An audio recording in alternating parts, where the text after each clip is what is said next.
We all know the feeling, right? That nagging voice in the back of our minds that whispers, you're not good enough, you're going to be found out.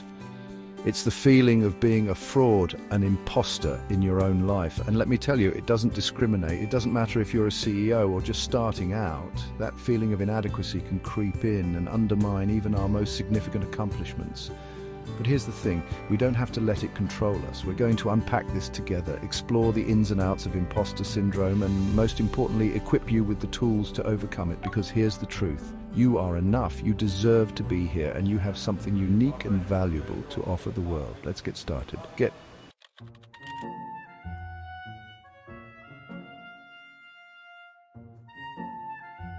Imposter syndrome is that sneaky feeling of being a phony, even when you have a mountain of evidence to the contrary. It's that persistent voice that tells you you're not as smart, talented, or capable as others think you are. And the more you achieve, the louder that voice can become. It's like wearing a mask of achievement, hiding the fear and self-doubt that churn beneath the surface.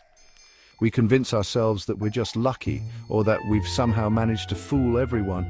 And the worst part, we live in fear of being exposed, of someone finally seeing us for the frauds we believe ourselves to be. But here's the thing about imposter syndrome.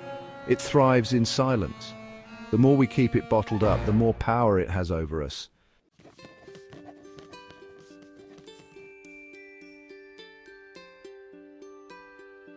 So how can you tell if imposter syndrome has taken root in your life? Well, there are some telltale signs. Do you find yourself downplaying your accomplishments, attributing them to luck or external factors? Do you constantly worry about being found out, even when there's no logical reason to believe that will happen? Maybe you're a chronic overachiever, pushing yourself to the brink of exhaustion just to prove your worth. Or perhaps you shy away from challenges, fearing that failure will expose you as a fraud. These are all classic symptoms of imposter syndrome, and they can have a debilitating impact on our lives. But here's the good news. Imposter syndrome is not a life sentence. It's a pattern of thinking, a learned behavior that can be unlearned.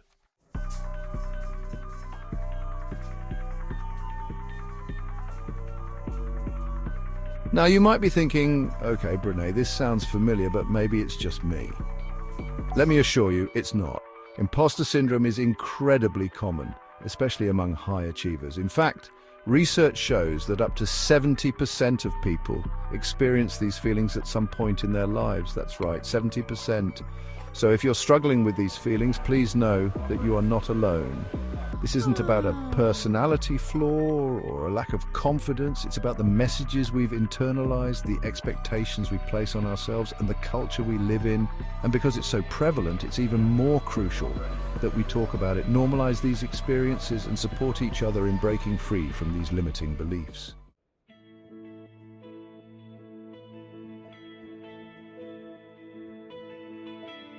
Here's the most important thing to remember.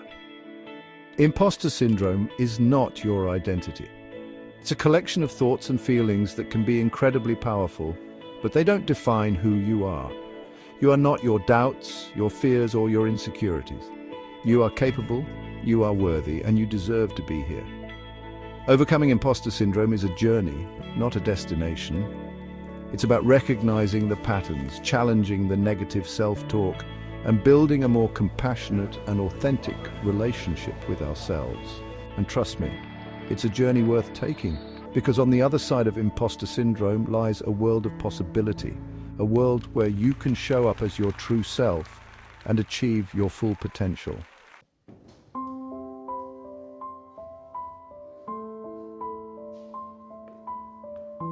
Now, let's talk about how imposter syndrome shows up in the workplace, because here's the thing, it doesn't just impact our self-esteem. It can have a ripple effect on our careers, our relationships with colleagues, and our overall well-being. Imagine this.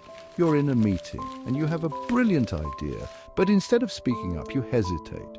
You tell yourself that your idea isn't good enough, that everyone else probably already thought of it, or that you'll sound foolish if you share it. So you stay silent and the moment passes.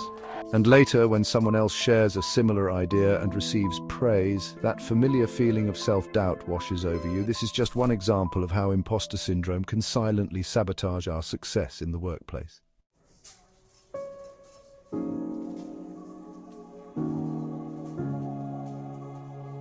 Another common manifestation of imposter syndrome in the workplace is overworking. We push ourselves to the limit, pulling all-nighters, taking on extra projects, all in an attempt to prove our worth. We tell ourselves that if we just work a little harder, achieve a little more, then maybe, just maybe, those feelings of inadequacy will disappear. But here's the hard truth. Overworking is not a sustainable solution. In fact, it often exacerbates the problem. When we're constantly exhausted and burnt out, it's even easier for those negative thoughts to take hold. We become more critical of ourselves, more prone to mistakes, and less able to recognize our accomplishments. It becomes a vicious cycle.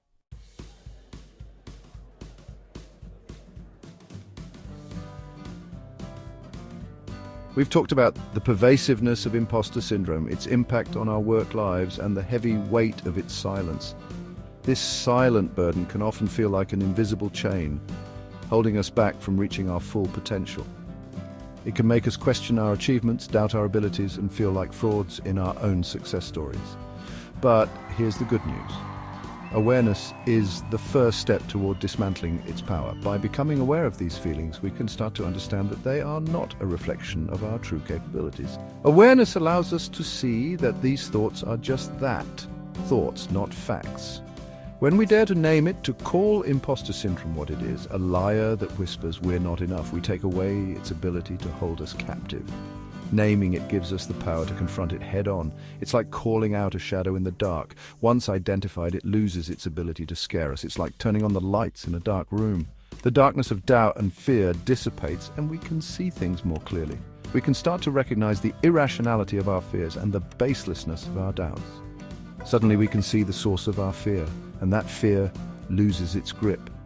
We realize that the power it held over us was only as strong as our belief in it. By shining a light on it, we weaken its hold and empower ourselves. So I encourage you to grab a journal, a voice note app, or even just a quiet corner in your mind. These tools can help you process your thoughts and feelings. They provide a space for you to explore your inner world without judgment. Reflect on those moments when the voice of self-doubt screams the loudest. What triggers it? Is it a challenging project, a critical comment, or a comparison to others?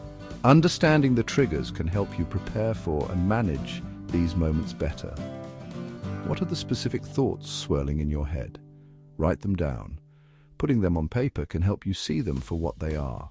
Just thoughts, not truths. This act of writing can be incredibly liberating and clarifying. Don't judge them, just acknowledge them.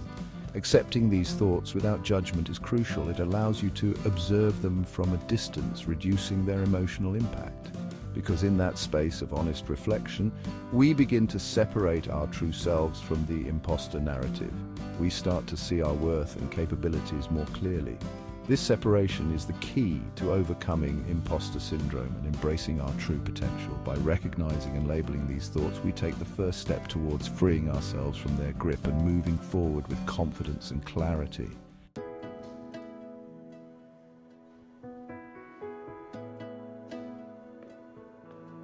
We are wired for connection, and that connection becomes even more crucial when we're grappling with feelings of inadequacy. It's in our nature to seek out others, to find solace in shared experiences, and to understand that we are not alone in our struggles. You see, shame thrives in secrecy and silence. When we keep our fears and doubts to ourselves, they grow and fester, making us feel isolated and misunderstood. It loses its power when we bring it into the light of shared experience. By opening up and sharing our feelings, we take the first step towards breaking the cycle of shame. Imposter syndrome wants you to believe you're the only one struggling, that everyone else has it figured out, but that's the lie. The truth is, many people around you are facing similar challenges, even if they don't show it. Reach out to a trusted colleague, a mentor, someone who has walked the path before you. They can offer insights and perspectives that you might not have considered. Or talk to a friend, someone who'll listen without judgment. Share your experience, your fears, your moments of self-doubt. Let them know what you're going through. You might be surprised by what you hear in return. Often, the people we confide in have their own stories of doubt and insecurity. Often, those we perceive as confident and successful harbor the same insecurities. They too have moments where they question their abilities and feel like imposters. When we share our stories, we realize we're not alone in this struggle. We find common ground and build connections that are based on mutual understanding and empathy. And that, my friends, is where the healing begins. It's in these moments of vulnerability that we find strength and support. When we find the courage to be vulnerable with each other, we create a space for authenticity, for empathy, and for genuine connection. We start to dismantle the shame that fuels imposter syndrome. By sharing our feelings, we not only help ourselves, but also pave the way for others to do the same. We create a culture of openness and support where everyone feels valued and understood. So, don't be afraid to speak up. Your voice matters, and your story can inspire others to share theirs. Together, we can overcome the feelings of inadequacy and build a stronger, more connected community. Remember, it's okay to feel vulnerable, it's okay to ask for help, and it's okay to share your feelings, because in the end, we are all in this together.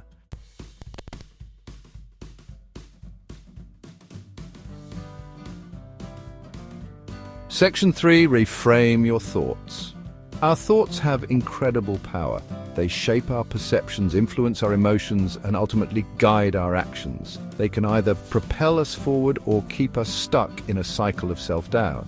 Negative thoughts can be particularly insidious, creeping into our minds and making us question our abilities and worth. The good news is we don't have to believe every thought that enters our heads. We have the ability to challenge and change them. We have the power to choose a different narrative. By reframing our thoughts, we can shift our mindset from one of limitation to one of possibility. So the next time that inner critic whispers, "You're not good enough, you're going to be found out, or you don't belong here," pause, take a deep breath. Recognize that these thoughts are not facts, but rather interpretations that can be changed, and then consciously choose to reframe that thought. This is not about ignoring reality, but about choosing a perspective that empowers you. Instead of "I don't belong here," try "I am here because I bring value." Acknowledge your unique contributions and the strengths you bring to the table. Instead of "I'm not experienced enough," remind yourself, "I'm eager to learn and grow." Embrace a growth mindset that sees challenges as opportunities for development. These may seem like small shifts, but they have the power to transform our inner dialogue. Over time, these new thoughts can become our default way of thinking. Remember, thoughts become feelings, feelings become actions, and actions shape our reality. By choosing empowering thoughts, we set ourselves up for success and fulfillment. Choose thoughts that empower you, thoughts that build you up and reflect your true potential, not ones that diminish your worth. By doing so, you create a positive feedback loop that enhances your confidence, resilience, and overall well-being.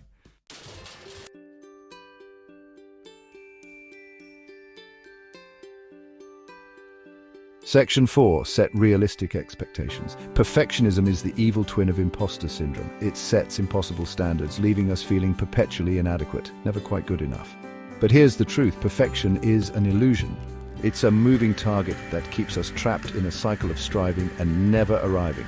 So let's give ourselves permission to be human. Let go of the need to have all the answers, to do everything flawlessly, to please everyone. Instead, focus on progress, not perfection. Set realistic goals, break them down into smaller steps, and celebrate each milestone along the way. Remember, mistakes are not failures, they're opportunities for learning and growth. Embrace the messy, imperfect journey of being human. Give yourself grace, and remember that done is better than perfect.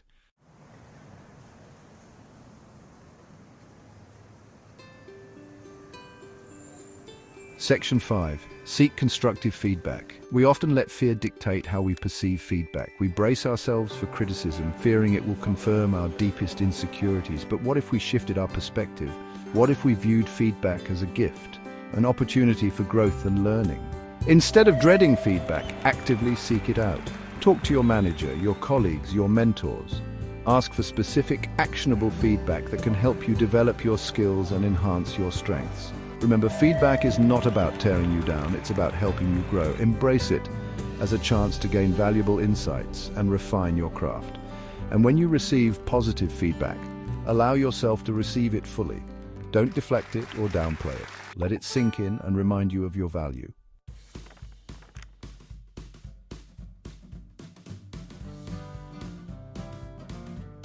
One of the most powerful weapons against imposter syndrome is cultivating a growth mindset.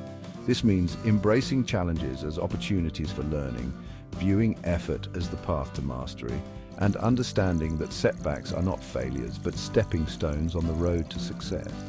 Instead of shying away from new challenges, lean into them. Embrace the discomfort of not knowing everything and the excitement of acquiring new skills. Remember, every expert was once a beginner. When you encounter setbacks, and we all do, don't let them derail you. View them as opportunities for reflection and learning. Ask yourself, what can I learn from this experience? How can I use this to grow? A growth mindset allows us to embrace the journey, knowing that it's in the stretching, the learning, the evolving that we truly discover our potential.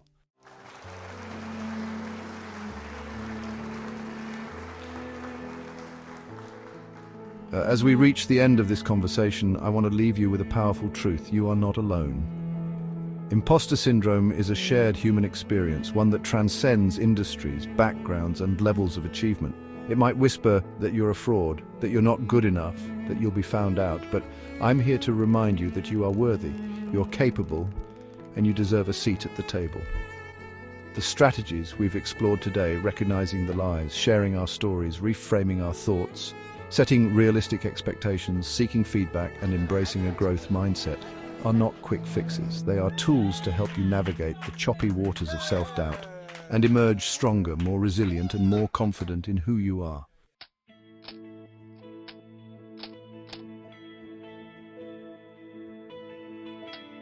Remember, you are not defined by the moments when imposter syndrome takes hold. You are defined by your courage to show up, to do the work, to keep learning and growing. You are defined by your willingness to embrace vulnerability, to connect with others, and to challenge the narratives that hold you back. This is your journey, and you have the power to choose how you want to navigate it. Choose to embrace your strengths, to celebrate your accomplishments, and to silence the voice of self-doubt. You're capable of achieving incredible things.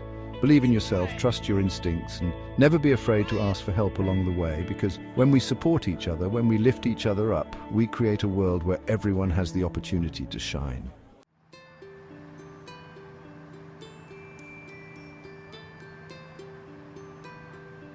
If this conversation has resonated with you, if it's sparked a flicker of recognition or a surge of hope, I encourage you to share it. Share it with your colleagues, your friends, your family, anyone who might be struggling with the weight of self-doubt. Because when we break the silence around imposter syndrome, when we create space for open and honest conversations, we chip away at the shame that keeps so many of us feeling stuck. We create a world where vulnerability is seen as a strength, where authenticity is celebrated, and where everyone feels empowered to bring their whole selves to the table. Let's start a movement, a ripple effect of courage and compassion. Let's create workplaces, communities, and families where everyone feels seen, heard, and valued for who they truly are.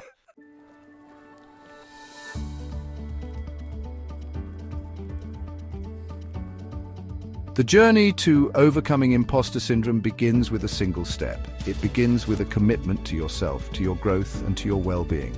It begins with the belief that you are worthy, you are capable, and you are enough. So go out there and embrace the incredible, messy, beautiful journey that lies ahead. And remember, you don't have to do it alone. Reach out, connect, and know that you are surrounded by a community of support, cheering you on every step of the way.